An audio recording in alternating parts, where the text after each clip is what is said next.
from a scientist, an engineer that worked in Boeing with ties to NASA.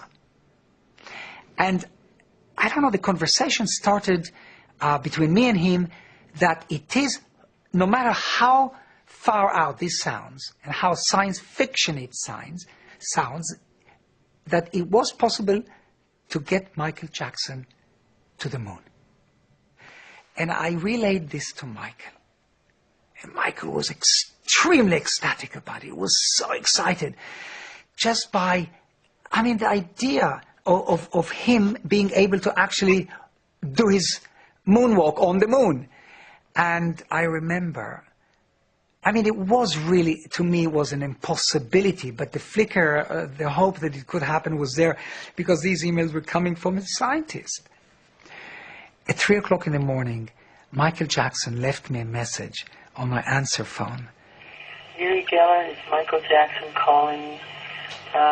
When you get this message, please know that I pray that we do the moon trip. So I want to be the first one to do it in the pop world. And now I hear that NSYNC and all these people are trying to go. I want to be first, please. And let's do Hands Across England. And let's think of some other wonderful things. I love you. Goodbye. This was so sweet, you know, it was so timid, it was so naive, it was so gullible, it was so beautiful and gentle that I had to keep, I didn't want to erase the message. I mean, I listened to it over and over and over again. You see, Michael Jackson believed in the impossible. Just months later, the superstar was back in Britain to visit Uri. With Michael's permission, every step of the visit was recorded by his friend. Michael! Thank you, Michael! I love you! You see, these scenes, these moments, conjures up religion. It conjures up God. This is kind of on a different plane. This is like these people, these fans, looked at Michael almost like a Jesus.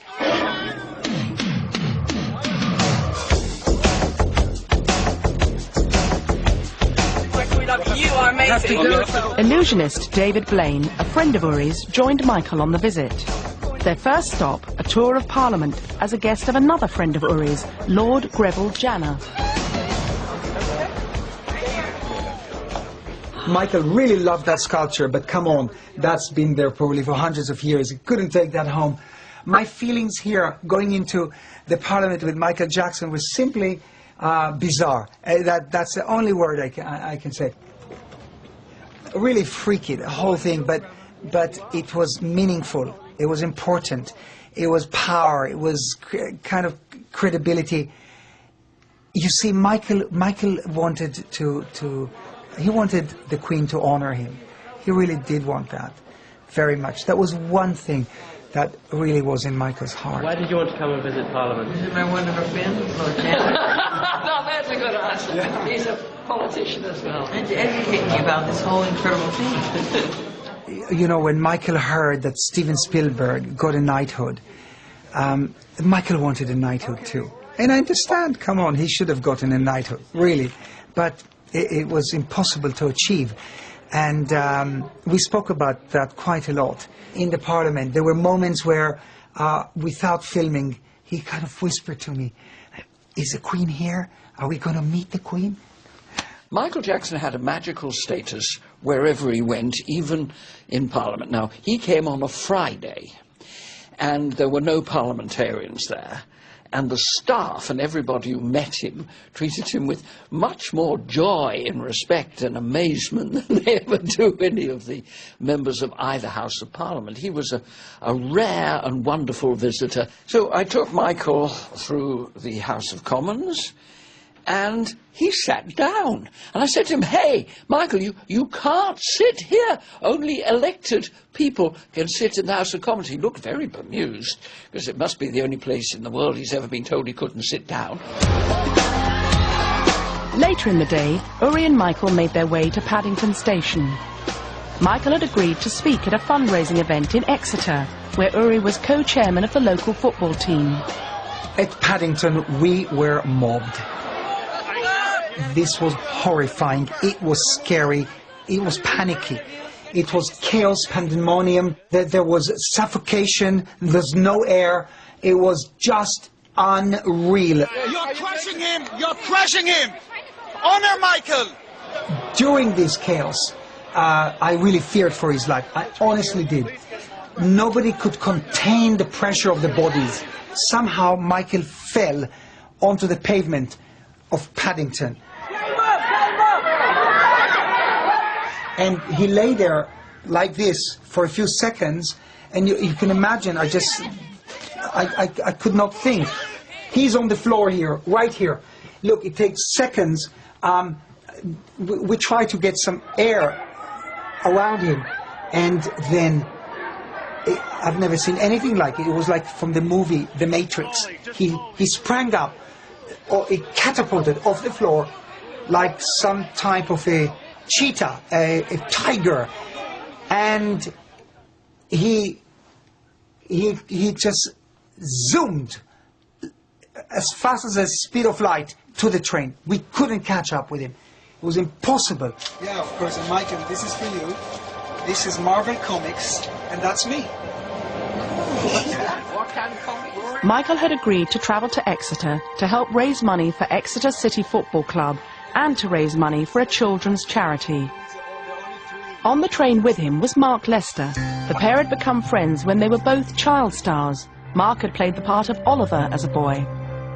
Michael and Mark were godfathers to each other's children. As a godparent, Michael was fabulous. I mean, we spent Christmas with him a couple of years ago, and he flew us all out to Bahrain for a week, and we arrived at this palace where we were staying, and Michael had laid out all the Christmas presents, and it looked like the ground floor of Hamleys. I've never seen so many presents in my life. I mean, it was ridiculous. I mean, if the children never had Christmas again, that would have been, they've had all their Christmases in one go. I mean, it was unbelievable, and we had a week of absolute joy with Michael and his children. And Michael, as a dad, was a great dad. He was the sort of dad that everyone would want to have as a dad. You know, he was firm but fair. The children he was very hot on manners, especially table manners. The children were extremely polite. They always had to say please and thank you, and he was very particular about that. They were very well educated, I must say. They are some of the brightest kids, and they are very polite and very, very nice children. Michael did a very good job on bringing them up. Once in Exeter, thousands were waiting to meet Michael as he arrived at the football ground with Uri, Mark and David Blaine. It was a special moment for one disabled young fan. I ran through the whole crowd, jumped under the bodyguard's legs, and jumped in Michael Jackson's arms, and held him so tight, it was unbelievable. And he walked around for a bit, and then tapped me on the head and said, "I love you." And it was just like the most memorable thing I ever done in my life.